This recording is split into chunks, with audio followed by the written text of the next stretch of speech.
Keputusan yang paling, menurut saya yang paling pahit itu adalah 2019, di mana saya memutuskan untuk resign dari pekerjaan menjadi wartawan. Itu awal gue stres banget. Selama 2 minggu, ikan gue belum ada yang mati. 2 minggu atau 3 minggu lah kalau nggak salah.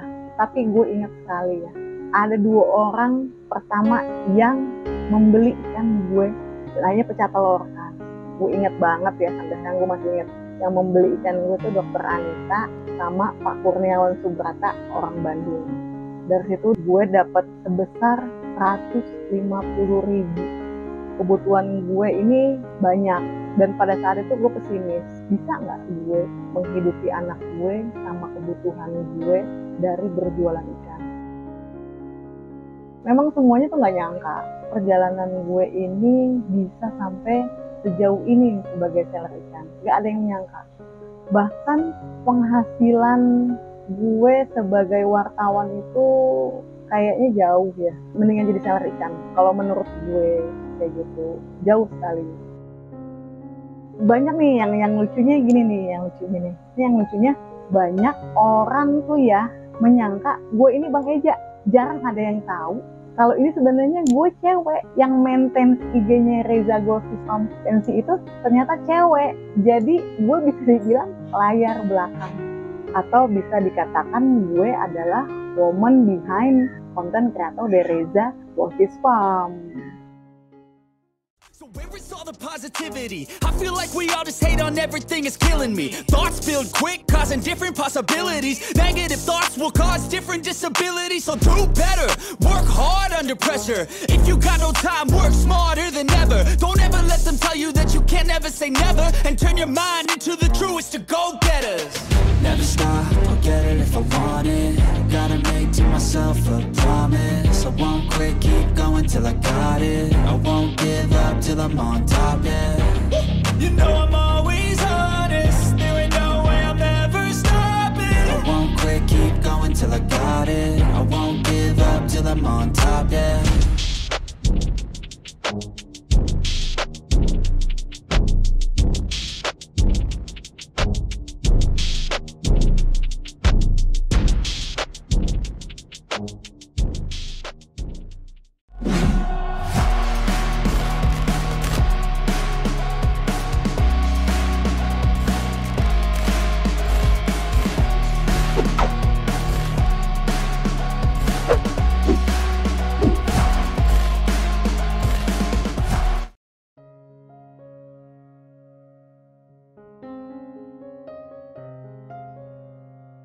Assalamualaikum warahmatullahi wabarakatuh. Halo sahabat Lentera 3. Saya seller RGF Reza Goldfish Farm.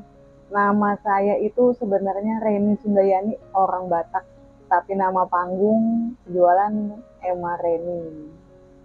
Sebelum berkecimpung di dunia maskoki ini, saya itu sekitar 10 tahun menjadi wartawan. Keputusan yang paling, menurut saya yang paling pahit itu adalah 2019, di mana saya memutuskan untuk resign dari pekerjaan menjadi wartawan. Padahal di masa itu jabatan memang sudah lumayan, tapi saya memutuskan untuk resign dan untuk kuliah, mengambil S2 di Paramadina, mengambil Komunikasi Corporation. Dan pada saat itu saya kuliah pakai duit saya sendiri. Dan saya mikirnya itu bagaimana saya nih untuk membiayai kehidupan sehari-hari, kuliah, cicilan, tapi lu pengangguran, ya nggak ada kerjaan. Dan pada saat itu gue belum ada kerjaan. Terus ketemu sama Pok Mutia, memang Mutia kan emang teman kecil kan. Mutia nawarin, mau nggak jadi seller ikan gue. Gue pikir-pikir lagi, ngapain jadi seller ikan, apakah gue bisa hidup. Gue udah pesimis duluan kan. Udah lo coba aja. Oke, gue datang ke kolam. Karena setelan gue ini setelan seperti orang kantor, nggak mau kepanasan. Gue di kolam tuh pakai pakaian lengkap. pakai pakaian tertutup, ya pakaian tertutup. Awal-awal kan, awal-awal. Nah gitu, Mutia itu banyak lah ngegembleng gue, dari mulai soal foto, cara ngambil video ikan, cara ngapalin ikan yang paling sulit, cara handle ikan, cara bagaimana lo komunikasi sama si pembeli, terus bagaimana menyembuhkan ikan. Gue tiap harinya gue nggak pernah libur, awal-awal gue nggak pernah libur. Gue take foto ikan, video ikan, bisa dari pagi sampai sore itu, sampai gue dapet foto yang bagus. Itu awal gue stres banget dalam arti gue di situ gue belum dapet pembeli. Kedua, gue belum bisa moto ikan, video ikan tuh gue belum bisa. Stresnya apa? Selama 2 minggu ikan gue belum ada yang masuk, karena orang belum pada tahu gue ini siapa, ya kan. Sedih kan, aduh gimana nih, 2 minggu gue belum laku, 2 minggu atau 3 minggu lah kalau nggak salah. Tapi gue ingat sekali ya, ada 2 orang pertama yang membeli ikan gue, lainnya pecah telur kan. Gue ingat banget ya, sampai sekarang gue masih ingat. Yang membeli ikan gue tuh Dokter Anita sama Pak Kurniawan Subrata, orang Bandung. Dari situ gue dapat sebesar 150.000. 150.000 itu gue simpen. Bagaimana gue harus menyesuaikan nih, hari ini dapat 150.000, lo harus simpen dan lo harus memanage untuk hidup lo. Kebutuhan gue ini banyak, dan pada saat itu gue pesimis, bisa nggak gue menghidupi anak gue sama kebutuhan gue dari berjualan ikan. Tapi Pok Motia atau Bang Eja sendiri ngasih support ke gue, ngasih support, lu bisa kok katanya gitu. Uang udah gue kumpulin, udah mulai enak jualan, gue juga udah semangat lagi sambil cari-cari pekerjaan, terkumpul lah uang. Sekarang nih baru gue sadar, dari uang 150.000 awal gue dikasih fee itu, sekarang gue bisa menyelesaikan kuliah gue. Gue bisa membeli keinginan gue seperti kendaraan idaman. Gue bisa membangun kayak ibaratnya kalau rumah gue tuh dijadiin farm kecil lah, farm kecil-kecilan. Memang semuanya tuh nggak nyangka bisa perjalanan gue ini bisa sampai sejauh ini sebagai seller ikan. Gak ada yang nyangka. Bahkan penghasilan gue sebagai wartawan itu kayaknya jauh ya, mendingan jadi seller ikan kalau menurut gue, kayak gitu, jauh sekali. Jadi sekarang tuh gue mikir, gila perjalanan gue bisa sampai seperti ini. 4 tahun tuh gue bisa menghasilkan dari uang ikan.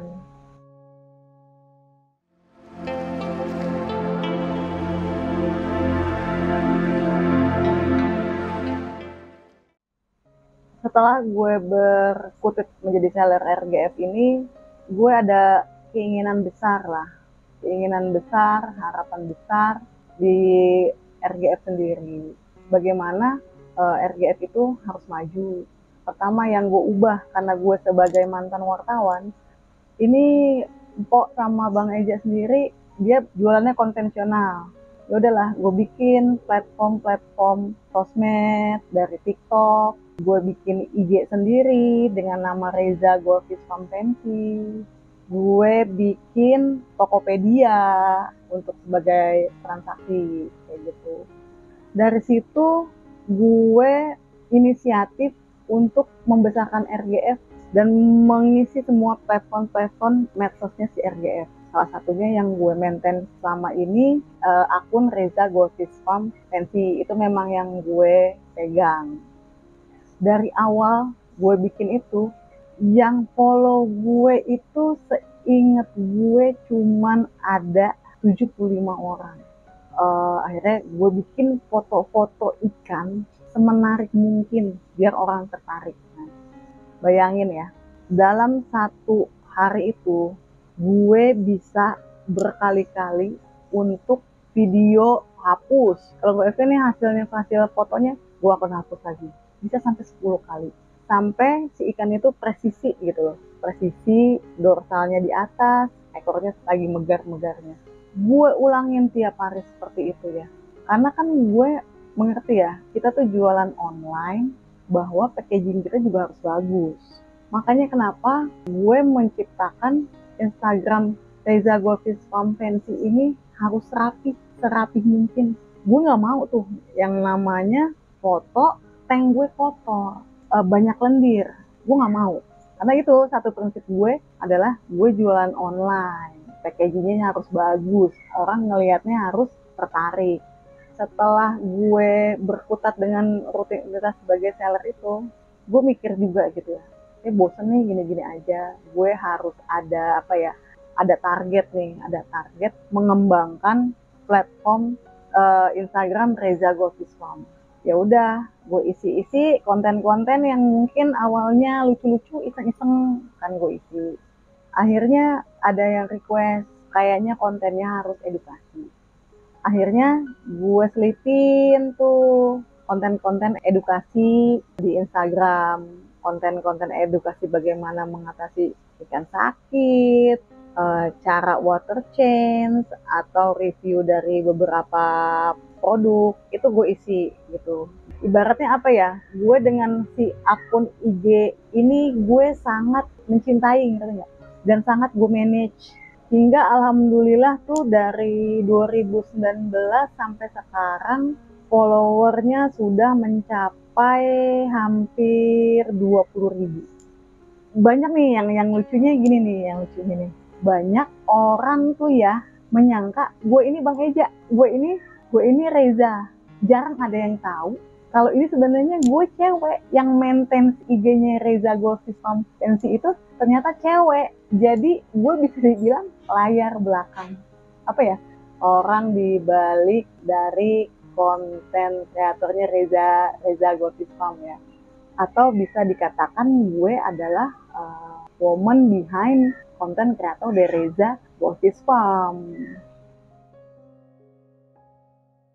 Kalau kenapa gue memilih ikan mas koki itu, pertama menurut gue mas koki itu harganya stabil. Kayak mas koki, arwana, koi itu harganya stabil. Terus kedua itu memang dia lucu bentuknya. Kalau gue dari awal memang dipercayai untuk megang grade pensi, grade di bawahnya show. Karena kenapa? Grade pensi itu bisa terjangkau dari mulai harga dan kualitas dari pensi RGF sendiri itu minusnya sangat sedikit sekali.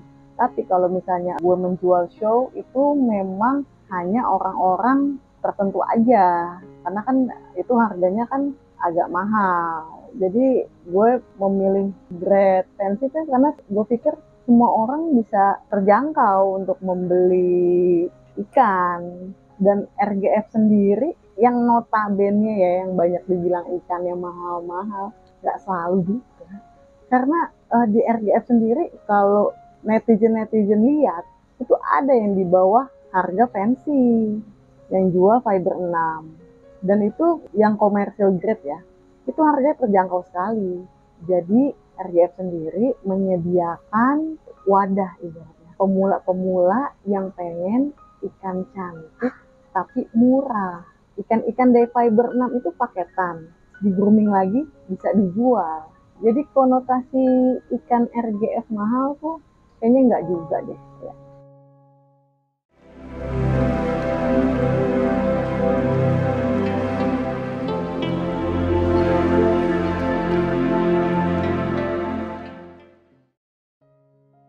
Kalau keuntungan sih sudah gue bahas yang tadi ya, keuntungan gue menjual ikan atau jadi seller. Gue bisa kuliah, gue bisa beli mobil impian, gue bisa membangun farm kecil di rumah gue bisa ngebangun rumah gue, nanti keuntungannya ya. Kesulitan itu yang pasti kematian ya. Namanya makhluk hidup kita nggak tahu ya kapan matinya. Kadang-kadang yang sedihnya tuh udah ada yang laku, tapi kalau cuaca atau sakit tiba-tiba mati juga, ya amsyong lah kan. Yang kedua itu kesulitannya bagaimana cara mengedukasi pemula-pemula yang ingin membeli ikan. Itu tuh gue ngerasa ada kesulitan. Agak kesulitan dalam arti gue ngasih edukasi, tapi nggak dijalankan. Masih edukasi juga ada yang terima, ada yang enggak, kayak gitu kan. Ya beda-beda versi. Tapi menurut gue nih sebagai seller itu, ketika ikan sudah sampai di tangan customer, gue merasa ada beban. Bebannya dalam arti gue takut handlingnya salah atau perawatannya salah. Bukan kesulitan sih, ini sih gue ngasih beberapa tips-tipsnya ya. Gue itu nggak akan menjual ikan kalau tank si customer itu sangat kecil. Jadi gue takut kalau mau lo upgrade dulu tank lo, baru lo beli ikan. Bukan yang gue nggak mau duit, gue bukan yang nggak mau duit, tapi gue takut kayak gitu. Pertama, karena lo sebagai seller, satu kuncinya, selain lo mencintai pekerjaan lo juga harus mencintai si Mas Koki itu. Kalau lo udah jualan, grooming, keeping, udah dari hati, pastinya lo akan memperbarui tanknya. Atau kalau lo memang mencintai si ikan untuk hidupnya lebih panjang, lo akan beli media yang mumpuni. Seperti itu. Jadi kalau misalnya ada yang nanya, saya mau beli ikan mbak, katanya gitu, ya silakan. Pasti gue tanya, tanknya ukuran berapa? Kalau ukuran cuma 50, kecil, mendingan gue langsung cakep, gue nggak akan dijual. Seperti itu. Karena gue ngeliatnya kasihan dong si Mas Koki itu cuman di tank yang kecil. Jadi harus ada, gue sebagai seller ini bukan semata-mata cuan terus, tapi lo harus dari hati, lo harus mencintai si Mas Koki itu gitu. Kalau lo lihat di rumah gue, ikan-ikan gue di rumah itu gak ada ikan-ikan show, ikan-ikan komersil, ikan-ikan di bawah komersil. Tapi karena gue mencintai si ikan itu sendiri, makanannya sama, gak ada yang gue gitu. Jadi kalau menurut gue, saran gue, kalau lu emang pengen menjadi seller Mas Koki, lu harus mencintai, kayak lu mencintai kekasih lu dari hati. Itu sih menurut gue kunci gue untuk lo tetap jadi seller yang baik. Kalau gue juga, misalnya ikan sakit udah dibeli sama customer, gue lebih baik bilang, Pak, ini ikannya sakit, saya sembuhin dulu ya.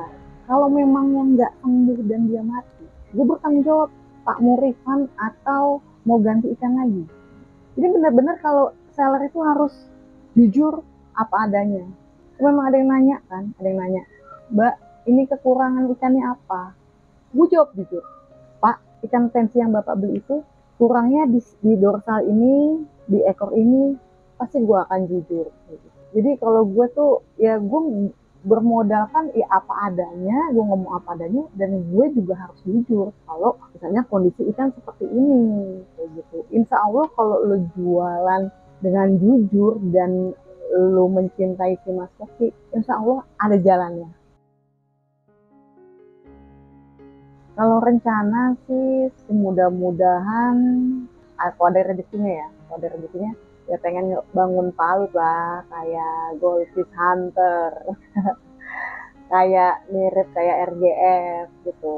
Mungkin saat ini impian gue seperti itu sih, bisa bikin paludarium, karena gue pikir gue ada motivasi di diri gue harus punya ikan bagus. Kalau harapan sih gue inginnya ya dunia permaskopian itu berkembang. Dalam arti tuh berkembang tuh banyak ya ruang lingkupnya. Para pegiat-pegiat Mas Koki, breeder, seller, groomer, itu selalu kompak. Kenapa gue bilang selalu harus kompak? Sayang banget dalam arti potensi Mas Koki Indonesia tuh bagus loh, pandang di negara-negara lain.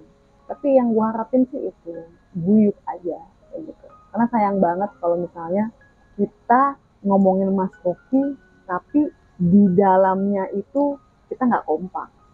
Harapan gue sih itu aja. Kalau pesan-pesan gue untuk sahabat Lentera 3 nih simpel aja ya sebenarnya. yaitu kalau lo menyukai Mas Sofi, lo harus memelihara, meng-grooming dengan hati. Kalau lo hanya memikirkan hanya uang, ikan Mas Sofi bisa menjadi cuan tidak dalam hati, mungkin umur sebentar. Jadi lo tuh harus dari hati. Seperti itu tuh kalau gue, lo harus mencintai Mas Sofi dulu. Sahabat Lentera 3, tadi di awal udah gue sebutin bahwa gue akan kasih tips-tips bagaimana mengatasi ikan yang sakit. Yang pasti gue akan ngasih garam ini untuk karantina. Nah, gue kasih taburan garamnya pertama awal. Oke, langsung gue masukin ikan yang sakit.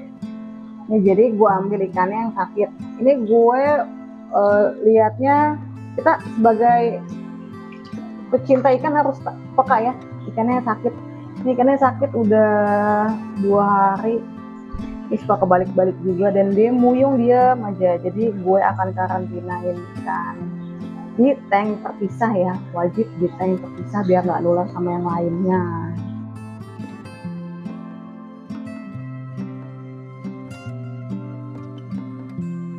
Nah, ini ikan suka kebalik-balik diri dan di kemarin itu dia nggak mau makan. Jadi daripada dia nular ya kan ke yang lain, dia di karantina.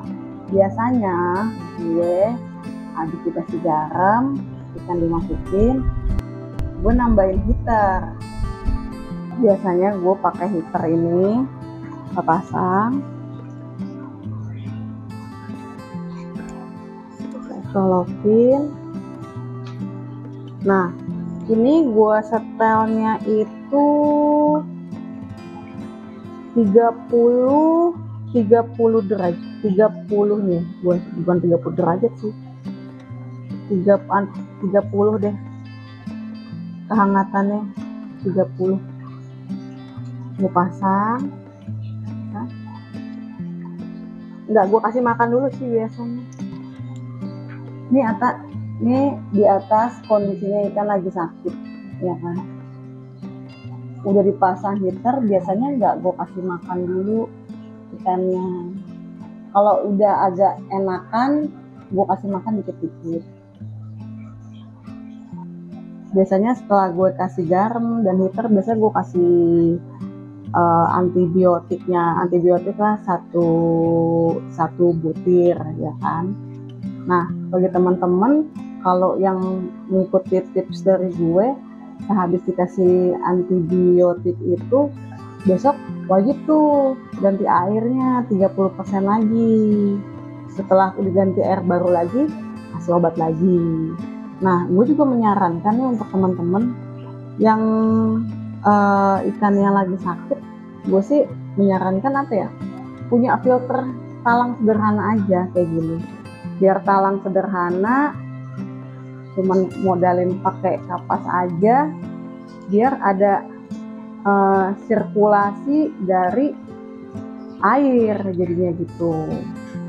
Jadi jangan karantina pakai, gue nggak menyarankan ya karantina tuh pakai ember, cuman aerator, kasihan ikannya. Jadi standarisasi gue dalam mengkarantina ikan itu di satu tank dengan filter sederhana, ada aerator, ada heater gitu. Jadi sirkulasi airnya kan terus ngalir kayak gitu.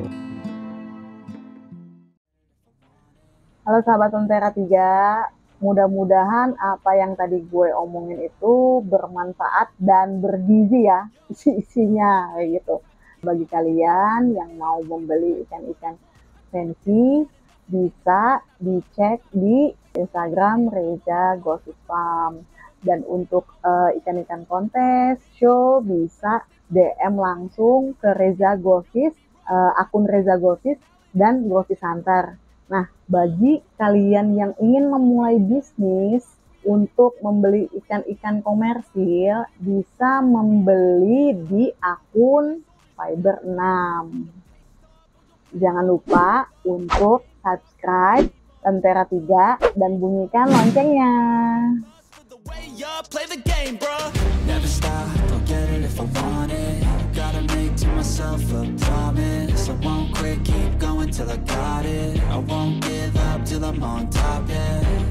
You know I'm always honest. There ain't no way I'm ever stopping. I won't quit, keep going till I got it. I won't give up till I'm on top, I'm always flirting with pain. She like to hurt me and maim. I'm always working to change, but she's still lurking the same. I keep on building a dynasty while the haters be trying me, but they hate from inside. You see, hate themselves in society, so I let them speak quietly while my actions speak wider. See, they be hiding in privacy with the screen. Oh, the irony to hate someone who's trying to